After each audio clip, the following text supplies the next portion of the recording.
నమస్తే. నేను జర్నలిస్ట్ శ్రీనివాస్. ఈరోజు న్యూస్ ఛానల్స్లో ముందుగా సాక్షి పేపర్లో వచ్చిన వార్తలను చూద్దాం. సాక్షిలో బ్యానర్ ఐటము సూపర్ సిక్స్కే గనాము.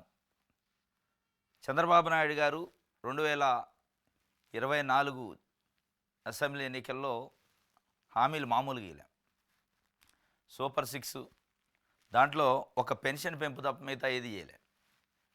మహిళలకు ఉచిత ప్రయాణం అన్నాడు, రైతు భరోసా 20,000 రూపాయలు ఇస్తానన్నాడు, తల్లికి అంటే అమ్మఒడి అనేది జగన్మోహన్ రెడ్డి పెట్టిన దాన్ని తల్లికి వందనం పేరుతోని ఎంతమంది ఉంటే అంతమంది పిల్లలకి ఇస్తా అన్నాడు, 15,000 రూపాయలు చొప్పున.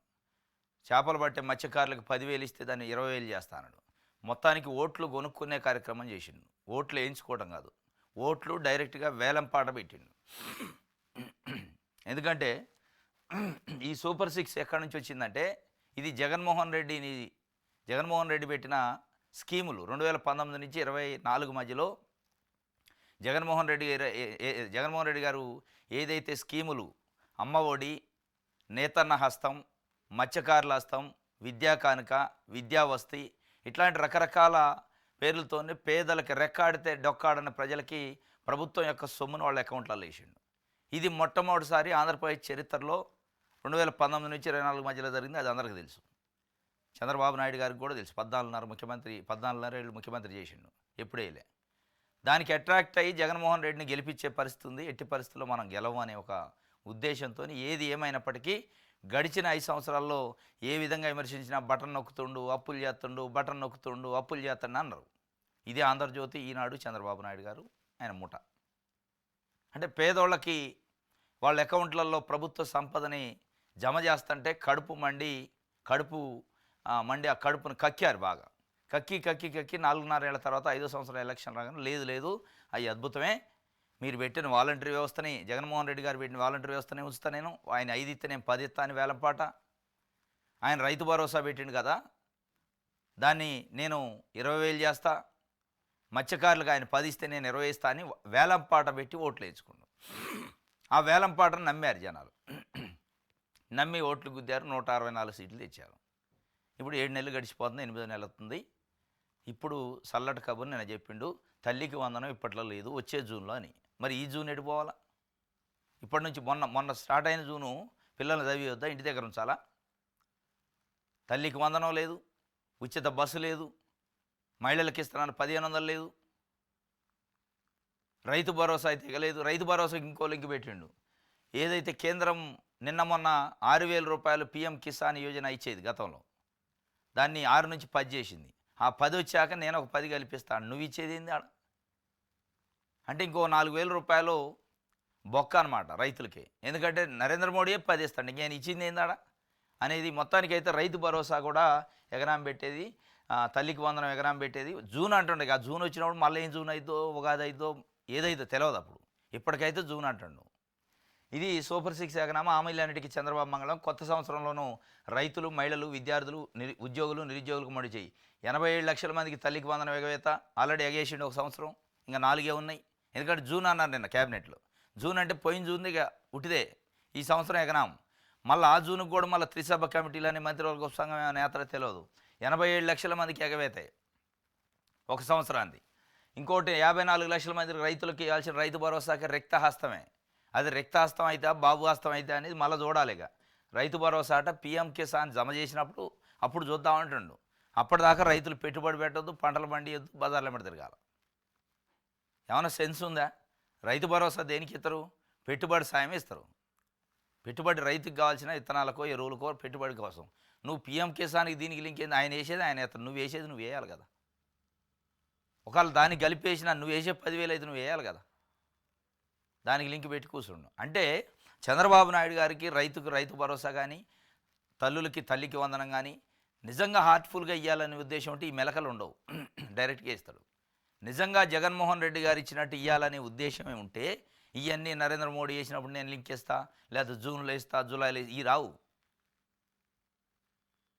పేద తల్లులకి డబ్బులు ఇస్తే వాళ్ళ పిల్లలు చదివించుకుంటారనే ఒక నిజంగానే చిత్తశుద్ధి ఉంటే, కమిట్మెంట్ ఉంటే, పేదోళ్ళకి వేయటంలో కడుపు మంట లేకపోతే ఈ కొర్రీలు ఉండవు, ఈ ఎగనాములు ఉండవు. ఈ ఎగనాం మొత్తం ఏంటంటే వాళ్ళ కడుపు మండుతుంది. కానీ తప్పనిసరి పరిస్థితి. జగన్మోహన్ రెడ్డి గారి వల్లనే సూపర్ సిక్స్ వచ్చింది. జగన్మోహన్ రెడ్డి అనే వ్యక్తి ఉండకపోతే ఈ సూపర్ సిక్స్ లేదు. ఏదేదో పెట్టుబడులు అనేటోడు, ఉద్యోగాలు అనేటోడు, ప్రైవేట్ ఉద్యోగాలు అనేటోడు, కంపెనీలు అనేటోడు ఓట్లు వేయించుకుంటాడు.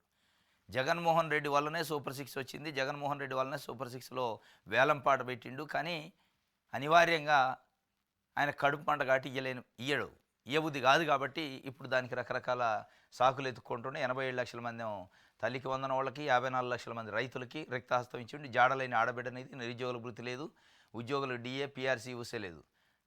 తల్లికి వందనం ఈ ఏడాది ఎగ్గొట్టేసాం, అసలు పథకాన్ని ఎగరగొడదాం. రైతు భరోసా 2 సార్లు ఎగనాం, ఈసారి కేంద్రం ఇచ్చాక చూద్దాం. ఆడబిడ్డ నిధి అబ్బే మనకిప్పుడు అసలు ఆలోచనే లేదు. ఉద్యోగులు, నిరుద్యోగులు ఆ ఊసే మర్చిపోదాం. ఇది ఆయన నిన్న క్యాబినెట్ మీటింగ్ జరిగింది, ఏపీ క్యాబినెట్ మీటింగ్. దాంట్లో వీటి గురించి చెప్పిండి. ఇస్తానని చెప్పలే. జూన్లోనే తల్లికి వందనం చూద్దాం, రైతు భరోసా మోడీ పీఎం కిసాన్ వేసినప్పుడు చూద్దాం. ఇక మిగతా అయితే ఎగనాము. ఆడబిడ్డ నిధి అయితే అసలు చర్చ చేయలేదు. ఇక బస్సు ప్రయాణం ఇవన్నీ అయ్యాక బస్సు దట. మొత్తానికైతే ఎగనామకి నాంది పలికారు. కానీ దీంట్లో ఇంకో కీలకమైన క్యాబినెట్లో ఇంకో కీలకమైన పాయింట్ చెప్పారు. రిలయన్స్ సంస్థలు ఇంకొక 2-3 సంస్థల పేర్లు చెప్పారు. వాళ్ళు ఎక్కడ అడిగితే ఆడ, ఎంత అడిగితే అంత భూమి ఇవ్వాలని క్యాబినెట్ నిర్ణయం చేసింది. అంటే క్యాబినెట్ నేను కూర్చున్న దేనికంటే వీళ్ళ కోసం కూర్చోలే, 5 కోట్ల మంది ఆంధ్రప్రదేశ్ ప్రజల కోసం కూర్చొని చర్చించలే. రిలయన్స్ వాళ్ళతోని నవంబరు 12 రోజు ఒక ఎంఓయు కుదుర్చుకున్నారు. నవంబర్ 12 రోజు మేము వచ్చి మీ దగ్గర పెట్టుబడులు పెడతాం, మేము ఎక్కడ అడిగితే ఎంత అడిగితే అంత భూమి ఇవ్వాలి, మీరు ఇస్తానంటే రెడీగా ఉన్నాం అన్నారు. ఇక దానికోసం తపన పడుతుండవు. వాళ్ళకి ఎక్కడ అడిగితే ఎంత అడిగితే అంతట, ఏ ఊళ్ళో అడిగితే, ఏ జిల్లాలో అడిగితే ఎన్ని ఎకరాలు కావాలంటే అన్ని వేల ఎకరాలు ఇచ్చేయాలని తీర్మానం చేసింది. ఇక ఆ తీర్మానం కోసం కూర్చున్నారు. కానీ తల్లికి వందనానికో, రైతు భరోసాకో, పేదోళ్ళ గురించో, ఈ రాష్ట్రం ప్రజల గురించి కూర్చోలే. ఎక్కడో ఉన్న రిలయన్స్ కోసం కూర్చున్నారు క్యాబినెట్. ఇది ఒక వార్త. అయితే మీకెందుకు అంత ఆసక్తి, ఆతృత, కేవెట్ వేయాల్సినంత కేసా ఇది? ఇద్దరు ప్రైవేటు వ్యక్తుల మధ్య వివాదంలో మీకెందుకు అంత ఉత్సాహం? ఫిర్యాదుదారు కాకుండా మీరు కేవెట్ వేయడం ఆసక్తికరం. గౌతమ్ రెడ్డి కేసులో రాష్ట్ర ప్రభుత్వం తీరుపై సుప్రీంకోర్టు కీలక వ్యాఖ్యలు. తదుపరి విచారణ వరకు గౌతమ్ రెడ్డిని అరెస్ట్ చేయొద్దు, పూర్తి వివరాలతో వారంలో కౌంటర్ వేయండి. పోలీసులకు రాష్ట్ర ప్రభుత్వానికి ధర్మాసనం ఆదేశం. ముందస్తు బెయిల్ కోసం సుప్రీంను ఆశ్రయించిన గౌతమ్ రెడ్డి. విజయవాడకు చెందిన వైఎస్ఆర్సీపీ నాయకుడు గౌతమ్ రెడ్డికి రిలీఫ్ వచ్చింది సుప్రీంకోర్టులో. తదుపరి నెక్స్ట్ ఆర్డర్స్ వచ్చే వరకు అరెస్ట్ చేయొద్దన్నది. అయితే దాంట్లో కీలకంగా ప్రభుత్వాన్ని నిలదీసింది. సిద్ధార్థ లూథ్రా నిన్న ప్రభుత్వం తరఫున ఈ కేసులో ఇంప్లీడ్ అయింది. అంటే కెవేటేషన్, ప్రభుత్వం కెవేటేసింది. ప్రభుత్వం తరఫున సిద్ధార్థ లూథ్రా పోయిందట. మీకేందంత ఆసక్తి? గౌతమ్ రెడ్డి అనే వ్యక్తికి ఇంకొక ఉమామహేశ్వర శర్మ ఏదో ఒక ప్రైవేట్ పంచాయతీ, అది ఒక ప్లాట్ విషయంలో, జాగా విషయంలో నన్ను బెదిరించిండు, లేకపోతే రకరకాల కేసు పెట్టిండు. ఆయన పైన అత్యాయత్నం కేసు పెట్టారు. ఆయన ఎంట్రీ నాట్ టు అరెస్ట్కి పోయిండు, బెయిల్ కోసం పోయిండు. హైకోర్టు కొట్టేసి సుప్రీంకోర్టులో వేసిండు. హైకోర్టు కొట్టేసిన తర్వాత సుప్రీంకోర్టుకు పోతాడని ముందే తెలిసి రాష్ట్ర ప్రభుత్వం అలర్ట్ అయ్యి కెవేట్ వేసి ఉమామహేశ్వరరావు శర్మ పెట్టిన కేసులో గౌతమ్ రెడ్డికి ఇచ్చే బెయిల్లో మా వర్షన్ కూడానండి, ప్రభుత్వం వర్షను అని చెప్పి కెవేట్ పిటిషన్ వేసి పెట్టారు. పెట్టి ఎవరిని పెట్టారు? అడ్వకేట్గా సిద్ధార్థ లూథ్రా. ఎవరైనా? చంద్రబాబు నాయుడు గారి స్కిల్ స్కామ్ కేసులో అడ్వకేటు, రామోజీరావు గారికి అడ్వకేటు. అంటే తెలుగుదేశం పార్టీకి భజన చేసి కొంతమందికి ఆయన సీనియర్ అడ్వకేట్ అనమాట. ఏది అక్కడ కానీ ఎక్కడ కానీ, ఏ కోర్టులోనూ, హైకోర్టు అయినా సుప్రీంకోర్టు ఆయనే చూస్తారు. ఆయన జస్ట్ ఎంటర్ అయిందట.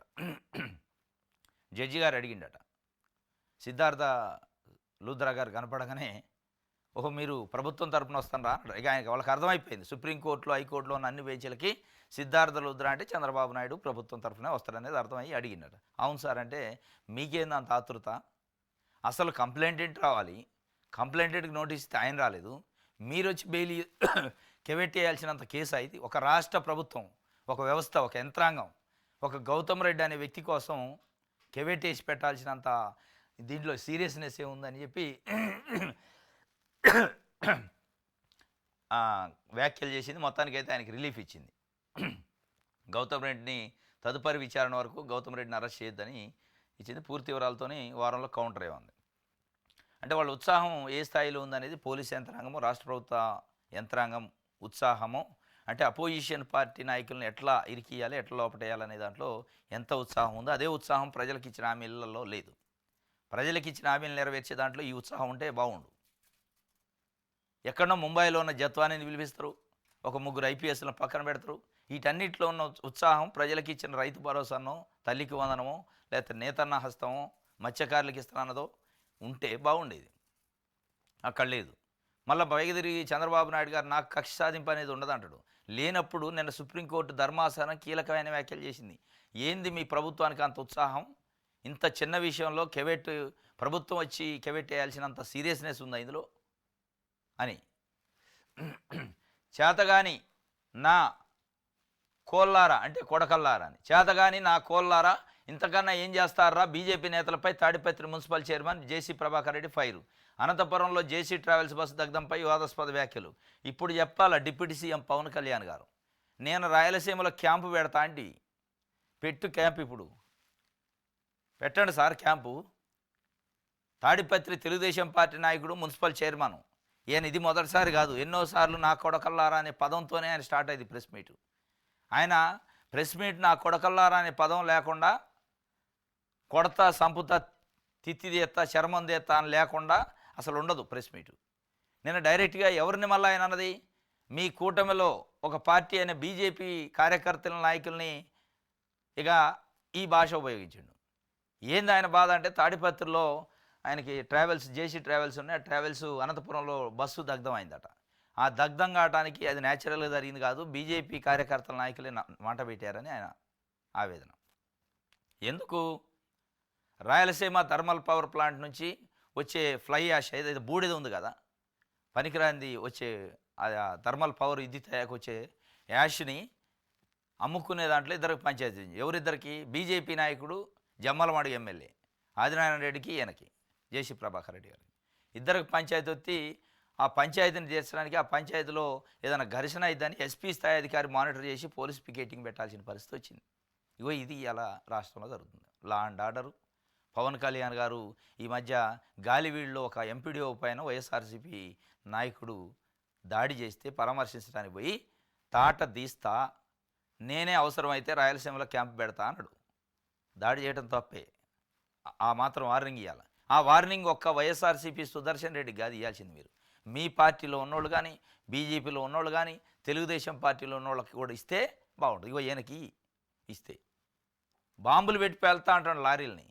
ఇక ఆ పంచాయతీ ఆదినారాయణ రెడ్డి ఆయన బస్సును తగలబెట్టించిండు అనే అనుమానంతోనే, కానీ మొత్తానికైతే బీజేపీ నాయకుల్ని కార్యకర్తలను తిట్టిండు. అంటే ఆదినారాయణ రెడ్డి యాంగిల్లో ఇది ఇప్పుడు జరుగుతుంది. నేను చంద్రబాబు నాయుడు గారు ఏమంటాడు, నేను సహించను, తప్పు జరిగితే మన మంది ఉండదు అంటాడు. పవన్ కళ్యాణ్ గారు నేను తాడదేస్తా, క్యాంప్ పెడతా అంటాడు. కానీ డైరెక్ట్గా ప్రెస్ మీట్ పెట్టి తిడతాడు. ఇది సాక్షికి సంబంధించి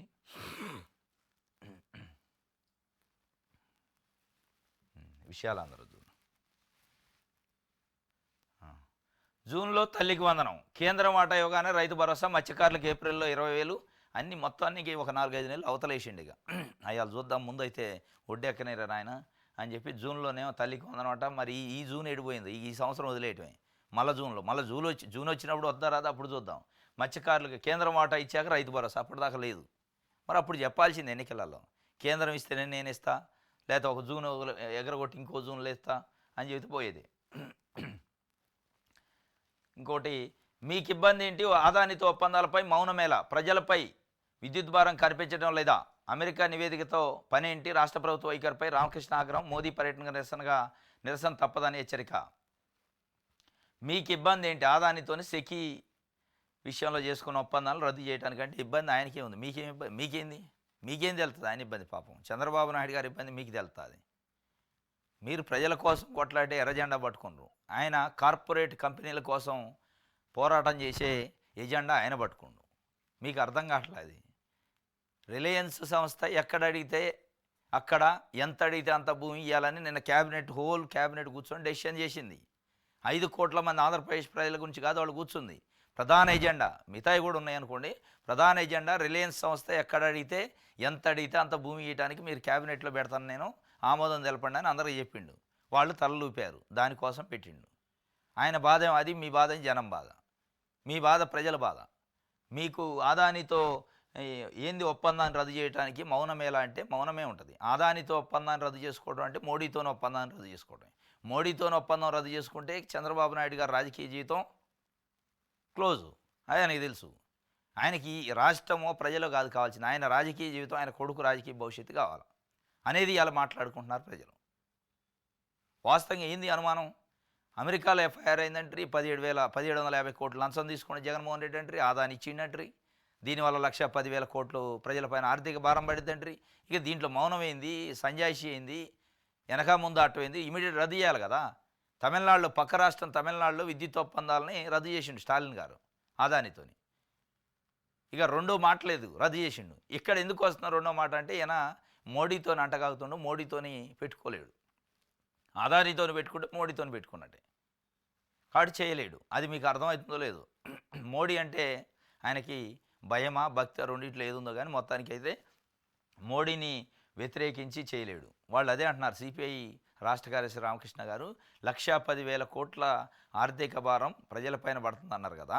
1,750 కోట్ల రూపాయలు లంచం ఇచ్చిండు అన్నారు కదా. మళ్ళీ అమెరికా నుంచి ఏం రావాలా? అమెరికా నుంచి వచ్చే రిపోర్ట్లు ఏంది అంటే, అమెరికా పోలీసులు ఇన్వెస్టిగేషన్ చేస్తే కానీ మనం కేసులు పెట్టే పరిస్థితుల్లో ఉన్నాం. మనకు లేదా యంత్రాంగం, మనకు లేదా పోలీసు అనేది ఆయన అడుగుతున్నాం. ఉంది, మనకు పోలీసు ఉంది, యంత్రాంగం ఉంది, ఇంటెలిజెన్సీ ఉంది, ఆధారాలు ఉన్నాయి. ఒకళ్ళు ఉంటే కానీ పెట్టలేడు. ఎందుకు? ఆదాని ఉందాడ. ఇది జస్ట్ ఈ 1,750 కోట్ల ఎపిసోడ్ ఎందుకు వచ్చిందంటే జగన్మోహన్ రెడ్డి మీద బురదజల్లటం. ఆయన అదే అంటండి, జగన్మోహన్ రెడ్డి అనే వ్యక్తిని కారణం చేసి మాట్లాడటం కాదు. మీరు వ్యవస్థ పరంగా ఎందుకు రద్దు చేయలేరు?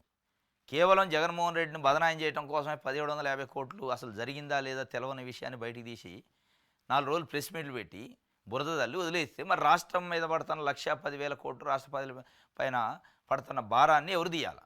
ఎందుకు మౌనం అంటే, రాష్ట్రం మీద పడేదాంతో వాళ్ళకి సంబంధం లేదు. జగన్మోహన్ రెడ్డి అనే ఒక ప్రతిపక్ష నాయకుడిని ఇబ్బంది పెట్టాలా, ప్రజల్లో పాలసం చేయాలి. ఇది రైట్. ప్రజా విషయాలందరూ సంబంధించి ప్రజాశక్తి చూద్దాం.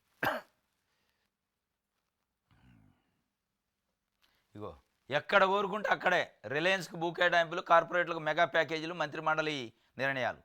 రాష్ట్రంలో కంప్రెస్డ్ బయోగ్యాస్ ప్లాంటు ఏర్పాటు చేస్తున్న రిలయన్స్ సంస్థకు రాష్ట్ర వ్యాప్తంగా ఎక్కడ కోరుకుంటే అక్కడ భూములు కేటాయించాలని ప్రభుత్వం నిర్ణయించింది. ముఖ్యమంత్రి చంద్రబాబు నాయుడు అధ్యక్షతన గురువారం జరిగిన మంత్రిమండలి సమావేశంలో ఈ మేరకు నిర్ణయం తీసుకున్నారు. ఎంత భూమి అవసరమైతే అంత భూమిని ఎక్కడ కోరుకుంటే అక్కడ రిలయన్స్ సంస్థ కేటాయించాలని ఈ సమావేశంలో నిర్ణయించారు. ఈ సంస్థకు రాష్ట్ర వ్యాప్తంగా 5 లక్షల ఎకరాల భూములు కేటాయించాలని ఇటీవల జరిగిన ఇన్వెస్ట్మెంట్ ప్రమోషన్ బోర్డు సమావేశంలో నిర్ణయించిన సంగతి తెలిసిందే. తాజాగా ఈ ప్రతిపాదన కేబినెట్ ముందుకు వచ్చింది. దీనిపైన చర్చించిన మంత్రిమండలి ఆ ప్రతిపాదనను ఆమోదించడంతో పాటు ఎక్కడ కోరుకుంటే అక్కడ ఎంత అవసరమైతే అంత భూమిని రిలయన్స్కు కథం అయిపోయా. ఇక పక్కనే కూర్చోండి డిప్యూటీ సీఎం గారు. నేను మార్పు కోసం రాజకీయ పార్టీ పెట్టినా, మార్పే నా రాజకీయం అన్నాడు, విధానం అన్నాడు. ఏం మార్పు? ఎక్కడ కోరుకుంటే అక్కడ, ఎంత కోరుకుంటే అంత రిలయన్స్ అనే సంస్థను తీసుకొచ్చి కట్టబెడతారా? ఇది మీరు కోరుకున్న మార్పు? దానికోసం క్యాబినెట్ కూర్చొని చర్చిస్తా. ఎడిపోతున్న వ్యవస్థ. ఎవడన్నా క్యాబినెట్ ఏం చేయాలా? ప్రజలకు కావాల్సిన విద్య, ప్రజలకు కావాల్సిన వైద్యం, ప్రజలకు కావాల్సిన మౌలిక వస్తువులు, ప్రజలకు కావాల్సిన ఆహారానికి సంబంధించి, ఎరువులకు సంబంధించి, రైతులకు సంబంధించి చర్చించాలి. ఎవరి గురించి చర్చిస్తున్నారు మీరు? రిలయన్స్ సంస్థ గురించి. అంటే ఈ దేశాన్నే కంబళించింది. దేశంలో మొత్తం దేశ సంపదను దోపిడీ చేస్తుంటే రిలయన్స్ అండ్ ఆదాని అని పెద్ద ఎత్తున బయట చర్చ జరుగుతుంటే, ఇక ఆ దోపిడీ చేసే ఆయనకి నువ్వు ఇస్తున్నావా? ఇక దానికి ముందు పేరు ఏం చెప్పి, పెట్టుబడులు రావద్దా, ఉద్యోగాలు. ఎవరికి కావాలి ఉద్యోగాలు? 5 లక్షల ఎకరాల 5 లక్షల ఎకరాలని వాళ్ళకి దారాదత్తం చేస్తారట. ఎక్కడ కోరుకుంటే అక్కడ, ఎంత కోరుకుంటే అంత. ఏం మీ అయ్య సొమ్మ, మీ అమ్మ సొమ్మ? అది ఎవరు సంబంధించిన సొమ్ము? ప్రజల ప్రైవేట్ ఆస్తిని ఎక్కడ కోరుకుంటే అక్కడ, ఎవరికంటే వాళ్ళకి ఇచ్చేస్తారు మీరు. ఎంత అంటే అంత అనేది ఇలా ప్రజలు, మేధావులు, ప్రజాస్వామ్యవాదులు మాట్లాడుతున్నారు. ఎంత దారుణం ఇది! మాట్లాడితే మేము ప్రజల కోసం అనమాట అన్ని పార్టీలు. అది మరి ప్రజల కోసం ఉన్నోళ్ళు ప్రజల ఆస్తులను తీసిపోయి కార్పొరేట్ వాళ్ళకి కట్టబెట్టే విధానం ఏం విధానం? అది ఎవరిని బాగు చేస్తాను మీరు? చంద్రబాబు నాయుడు గారు నేను సంపదని సృష్టిస్తా, సంపదను పంచుతా అన్నాడు. ఎవరి సంపదని సృష్టిస్తారు? రిలయన్స్కే, మీకా? మీరు ఆల్రెడీ ఈ దేశంలోని అత్యంత సంపన్న ముఖ్యమంత్రి అయ్యారు. మీ సంపద పెరిగింది. మరి ఇప్పుడు మళ్ళీ రిలయన్స్ను కూడా వాళ్ళ సంపదని పెంచడానికి చూస్తారా? వాళ్ళకు పంచుతున్నారా ప్రజల భూముల్ని? అంటే ప్రజల ఆస్తులను తీసిపోయి రిలయన్స్ ఓడికి ఇచ్చి సంపద సృష్టించడం అంటే ఎట్లా సంపద అవుతుంది? 5 లక్షల ఎకరాలు, 5 కోట్ల మంది ఆంధ్రప్రదేశ్ ప్రజలకు సంబంధించిన భూమిని తీసిపోయి మీరు ఒక రిలయన్స్ సంస్థకి ఇస్తే, అది సంపద ఎవరికి సృష్టించినట్టు, ఎవరికి కొరత పెడుతున్నట్టు? ఇంత దారుణమా? ఎక్కడ ఊరుకుంటే అక్కడ, ఎంత అంటే అంతట. దానికోసం క్యాబినెట్ మొత్తం కూర్చొని చర్చ. రైతులు లేరు, విద్యార్థులు లేరు, నిరుద్యోగులు లేరు, మహిళలు లేరు, కార్మికులు లేదు, కర్షకులు లేరు, ఎవడు లేడు. దాని గురించి చర్చ లేదు. దాని గురించి చర్చ వస్తే ఏం చెప్పిండు, తల్లికి వందనమా జూన్లో చూద్దాం, రైతు భరోసానా తర్వాత చూద్దాం, మోడీ చేశాక, చేపలు మత్స్యకారులక ఏప్రిల్లో చూద్దాం, వీటికేం వాయిదాల పద్ధతి. రిలయన్స్కి ఇచ్చేదైతే ఇమీడియట్లీ ఇప్పటికిప్పుడే అయిపోవాలి, ఎంత కోరుకుంటే ఎక్కడ కోరుకుంటే అక్కడ అని తీర్మానం. ఇది క్యాబినెట్, ఇది ప్రజాప్రభుత్వం, ఇది ప్రజాపాలన. దీన్ని మనం నమ్మాలా అనేది ఎలా మాట్లాడుకున్నారు సోకాళ్ళు ఏదైతే మేధావులు, ప్రజాస్వామ్యవాదులు. కార్పొరేట్ల కోసమే విజన్ రాష్ట్ర ప్రజల భ్రమలో ముంచుతున్నారు. స్వర్ణాంధ్ర 2047 సమాలోచనలో వి శ్రీనివాసరావు ఇదో కనికట్టు లాంటిది. సహజ వనరులను కార్పొరేట్లకు కట్టబెడుతున్నారు. రాయితీల పేరుతో కార్పొరేట్లకు వేల కోట్ల రూపాయలు దోచిపెట్టడానికి ముఖ్యమంత్రి చంద్రబాబు నాయుడు విజన్ 2047 అంటున్నారు. సిపిఎం రాష్ట్ర కార్యదర్శి వి శ్రీనివాసరావు విమర్శించారు. రాష్ట్ర ప్రభుత్వం ఇటీవల విడుదల చేసిన స్వర్ణాంధ్ర విజన్ 2047పై గురువారం ఉదయం విజయవాడలో ఒక సమావేశం జరిగిందంటే చర్చించుకున్నారట. మేధోమాదనం దేనిపైన, విజన్ 2047 సమాలోచనలు. విజన్ 2047 అంటే రిలయన్స్కి ఎట్లా లాభం, స్వర్ణాంధ్ర కాదు అది, రిలయన్స్ని ఎట్లా స్వర్ణం చేయాలని ఆయన పెట్టుకుంటూ బడా కార్పొరేట్ కంపెనీలకి ఎట్లా ఈ రాష్ట్ర సంపదను దోచిపెట్టాలో అదే విజన్ 2047 తప్ప ఈ రాష్ట్ర ప్రజల గురించి కాదని ఆయన సిపిఎం పార్టీ నిన్న తీర్మానం చేసింది, చర్చించింది. వాస్తవం కూడా అది. ఇప్పుడు విజన్ 2047 అంటాడు పేదరిక నిర్మూలన చేయాలంటాడు ఒకవైపు, ఇంకొక వైపు 5 లక్షల ఎకరాలు రిలయన్స్కి ఇవ్వాలంటాడు. ఎట్లా పేదరిక నిర్మూలన అయితే, పేదలకు సంబంధించి ప్రజలకు సంబంధించిన భూమిని తెసిపోయి రిలయన్స్ ఉడికితే పేదరిక నిర్మూలన అయితే, లేదా ఉన్న భూమిని ఏమైనా పంచితే అర్ధ ఎకరం ఎకరం తలా అది పేదరిక నిర్మూలన అయితే. ఏ రకంగా పేదరిక నిర్మూలన అయితే, జనాల సొమ్ము తీసిపోయి రిలయన్స్ ఉడికిస్తే పేదరిక నిర్మూలన అయితే, పేదోళ్ళు గారు ఇంకా అదే చెప్తున్నాయన. కార్పొరేట్లకి కోసమే ఈ మీ విజన్ తప్ప ప్రజల కోసం కాదు, అందులో ప్రజల యాంగిలే లేదు. సహజ వనరులని మొత్తం కార్పొరేట్లకు కట్టబెడుతుండు. భూమి, నీరు, కరెంటు, సహజ వనరులు తీసిపోయి కార్పొరేట్కి కట్టబెడుతుండు. దానికోసం క్యాబినెట్ తీర్మానాలు చేస్తాడు. ఇది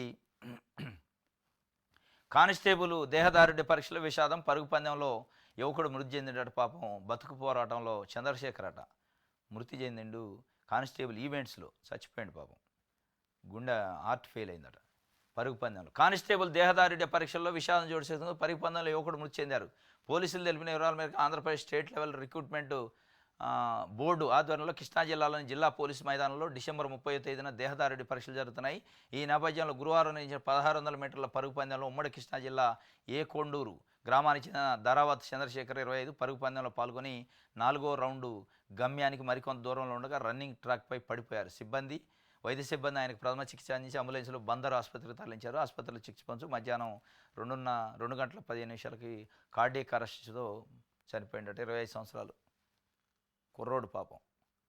పోలీసు జాబ్ కోసం తపన పడి 1600 మీటర్ల రన్నింగ్లో రన్ చేస్తుంటే లాస్ట్ రౌండ్లో కింద పడిపోయాడు. ఇంకా కొంచెం అయితే దగ్గర పోయేటాడు. ఇట్లా నిరుద్యోగులు పాపం ఉద్యోగం కోసం మొత్తం కుటుంబాన్ని బతికించాలి, మనం బతకాలి, బతకటం కోసం బతుకు పోరాటంలో ఇట్లా చచ్చిపోతాడు. ఇంకొక వైపు రాష్ట్ర క్యాబినెట్, రాష్ట్ర యంత్రాంగము కూర్చొని రిలయన్స్కి భూములు ఎట్లా కట్టబెట్టాలో చూస్తుంది. ఇట్లాంటి నిరుద్యోగుల కోసం మాట్లాడాలి క్యాబినెట్. ఇట్లాంటి నిరుద్యోగుల కోసం ఇంకెక్కువ ఉద్యోగాలు ఇవ్వాలి. వాళ్ళు చావా బతుక అనే పోరాటం చేస్తున్నారు. ఉద్యోగం ఎట్టి పరిస్థితుల్లో సంపాదించాలని. మీరు చెబుతున్న ఉద్యోగాలు ఏంది, రిలయన్స్ వాడికి 5 లక్షల ఎకరాల భూమి ఇచ్చి వాడి కాడ ఊడిగం చేయండి అని మీరు చెప్తున్నారు. యువత ఇవాళ కోరుకున్న ఉద్యోగాలు ఏంది, గవర్నమెంట్ ఉద్యోగాలు కోరుకుంటున్నాయి.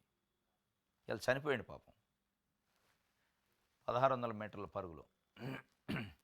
ఇది ఒకటి. ఆంధ్రజ్యోతి చూద్దాం. తల్లికే తొలివందనం ఎక్కడది అయిపోయా, తొలి సంవత్సరం అయిపోయాయి, ఎగ్గొట్టా.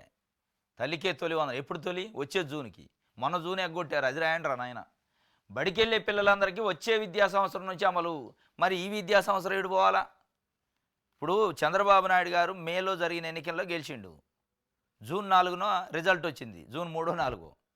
జూన్ 12న ప్రమాణ స్వీకారం చేసిన. ఆగొచ్చు కదా, వచ్చే సంవత్సరం చేస్తే అయిపోయేది. వచ్చే జూన్లో ప్రమాణ స్వీకారం కూడా. ప్రమాణ స్వీకారం ఆయన చేయాలి, ఆయన కొడుకు చేయాలి, ఆయన పక్కన ఉన్న పవన్ కళ్యాణ్ చేయాలి, మిగతా వాళ్ళు చేయాలి. ఇమీడియట్లీ గంటలలో అయిపోవాలా. అధికారంలోకి వచ్చిందంటే ఎక్కాల కుర్చీ, ఆయన ఎమ్మట కాన్వాయ్ బొగ్గ కారులో అడావుడు రావాలి. కానీ పేద ప్రజలకు ఇచ్చే తల్లికి వందనం మట్టికి వచ్చే జూన్కి. ఏం వాయిదాల పద్ధతి మీకు కూడా ఉంటే అయిపోయేదిగా పదవులకు కూడా. 4 రోజులు అట్టా వెయిట్ చేస్తే అయిపోయేదిగా వచ్చే జూన్ దాకా ముఖ్యమంత్రి కాకుండా. దాంట్లో డౌట్ లేదు మళ్ళా. దానికి రాష్ట్ర ఆర్థిక పరిస్థితితో సంబంధం లేదు ఏదే. వచ్చే జూన్కి ఆంధ్రజ్యోతి ఏం పెట్టింది, తల్లికే తొలి వందనం అట. ఏడ తొలి వందనం? ఎప్పుడిచ్చారు? తొలి సంవత్సరం వచ్చా అయిపోయా ఎగ్గొట్టా. ఇప్పుడు జూన్లో ప్రమాణ స్వీకారం చేసిండు, మొదటి సంవత్సరం ఎగ్గొట్టిండు. వచ్చే సంవత్సరానికి దాన్ని తొలి వందనం అనరు, రెండో వందనం అంటారు, ద్వితీయ వందనం. మీకు తొలి అనిపిస్తుంది, ఆ తొలి కూడా కానిస్తలేదు. ఇప్పుడు ఆంధ్రజ్యోతి, ఈనాడు, కొన్ని పత్రికలు, కొంతమంది భజన బ్యాచి అసలు పేదోళ్ళకి డబ్బులు ఇటువైందిరా నాయన. అయితే గీతే రిలయన్స్కో మాలాంటి వాళ్ళకి ఇవ్వాలి తప్ప, వ్యాపారాలు చేసుకుంటే వాళ్ళకి ప్రభుత్వ సొమ్ముని ఇవ్వాలి. కానీ పేదోళ్ళకి తీసుకొచ్చి వాళ్ళని బాగు చేస్తే వాళ్ళు మన మాట వింటారా? నా పేపర్ చదువుతారా, నా టీవీ చూస్తారా, తెలివి వస్తుంది అని వాళ్ళ బాధ అని ఇలా ప్రజలు మాట్లాడుకుంటున్నారు. ప్రజలు అనుకుంటున్నారు ఆంధ్రజ్యోతి ఇట్లా విషయం కక్కుతుంది మాకు వచ్చే డబ్బుల మీద, ఈనాడు ఇట్లా విషయం కక్కుతుంది మాకు వచ్చే పైసల పైన. వాళ్ళ బాధ అంతా ఏంటంటే వాళ్ళ గుట్ట అంతా బయట తేలుతుంది. మేము చదువుకొని అవేర్నెస్ వస్తే, మా పిల్లలు చదువుకుంటే చైతన్యం వద్ద, చైతన్యం అయితే ఆంధ్రజ్యోతి, ఈనాడు పేపర్ ఒకటి చదువుతారు, ఏబిఎన్ ఛానల్ చూడరు అనే బాధతోనే, ఆ కక్షతోనే మా పైన ఈ తల్లికి తొలి వందనం అంట. ఎక్కడ తొలి వందనం? అసలు మీరు అడగాల్సింది ఏంది? ఒక జర్నలిస్ట్గా, ఒక జర్నలిజం పత్రికగా నువ్వు అన్నదేంది, చేస్తుంది ఏంది, సూపర్ 6 ఎప్పుడు అమలు చేస్తున్నావు, 1 ఇయర్ తర్వాత ఇటువంటిది, ఈ సంవత్సరం ఎప్పుడు ఇవ్వాలి, పేద ప్రజల పరిస్థితి ఏందని అడగాలి. లేదు లేదు అసలు ఇప్పుడు ఇంకా ఒక సంవత్సరం కాదు ఇంకో సంవత్సరం కూడా ఎగ్గొడితే బాగా అన్నట్టు రాసింది వార్త. ఇవాళ ప్రజలు అనుకుంటున్నారు ఈ మాట, మనం అంటలే. ఆన్గోయింగ్ పథకాలపై క్యాబినెట్లో చర్చ. ఆన్గోయింగ్ అంటే ఎవరు పెట్టినాయి? జగన్మోహన్ రెడ్డి పెట్టినాయి. వాటిని గండి కొట్టే ప్రయత్నం చేస్తున్నారు. తల్లికి వందనం ఇవ్వాలన్న మంత్రులు వేసవిశాలలో అంతరం హామీ అమలు చేద్దామన్నాడు. మరి వేసవిశాలకు ముందు ఎవడు చేయాలి? మరి ఫస్ట్ సంవత్సరం ఎవరు చేయాలంటే లేదు. త్వరలోనే రైతులకు అన్నదాత సుఖీభావ కేంద్రం నుంచి 10,000కు మరో 10,000 కలిపి 20,000 ఇద్దామని చంద్రబాబు అన్నాడు. ఇప్పుడు రైతు భరోసా విషయంలో రైతులకు ఒక 4,000 నష్టం. ఎందుకో చెప్పనా? గతంలో జగన్మోహన్ రెడ్డి రైతు భరోసా ఇచ్చినప్పుడు 6,000 మోడీ ఇచ్చేది, దానికి కలేసి జగన్మోహన్ రెడ్డి ఇచ్చిండు. దీనికి ఏమేమండు? లేదు లేదు నేను ఇంకో 4,000 కలిపి 20 ఇస్తున్నాడు. ఆ 4 కేంద్రం ఇచ్చింది. నువ్వు ఇచ్చేది ఏది మరి? ఇప్పుడుగా మీరు ఇప్పుడు ఎంత ఇవ్వాలి? ఇంకో 4 కలిపి 24 ఇవ్వాలి. 24 ఇస్తే మీరు పెంచింది పెంచినట్టు అయింది. లేదు నేను ఆయన ఇచ్చే 10 చూడు నేను 10 ఇస్తానంటే, అసలు జగన్మోహన్ రెడ్డి ఉన్నప్పుడే 13,000 వచ్చా. ఇక నువ్వు 10 ఇచ్చేది ఏంది? ఇక తగ్గింది ఇప్పుడు రైతు భరోసా. ఇంకో 4,000 బకాయి పడ్డట్టే. రైట్, ఇది ఆంధ్రజ్యోతికి సంబంధించి. దిశ చూద్దాం. అమరావతి ఇక దూకుడేనట. ఈ దూకి దూకి దూకి గుంటలే పడుతున్నాయి అమరావతి. ఎప్పుడు దూకుడే, ఎన్నిసార్లు దూకితే దూకి దూకి గుంటలు పడుతున్నాయి.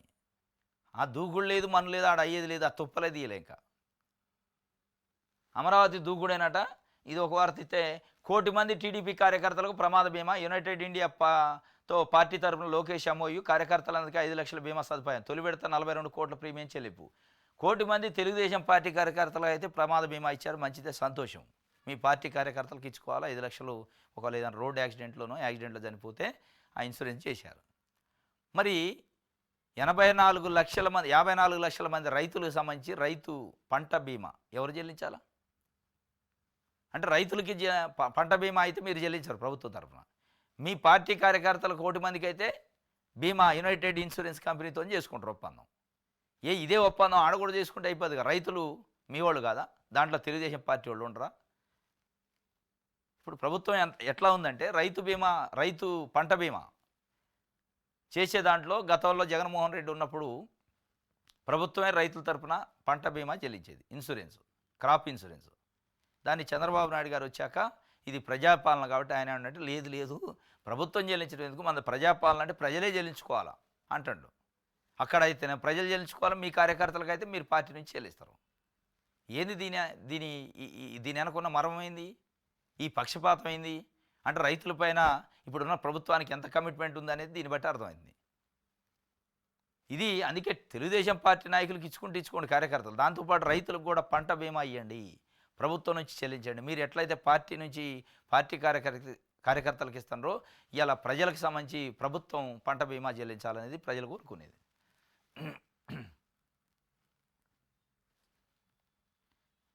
ఇది దిశ పేపర్ సంబంధించి. ఇది ఈరోజు న్యూస్ అనాలిసిస్. రేపు తాజా వార్తలతో తిరిగి కలుసుకుందాం. Thank you.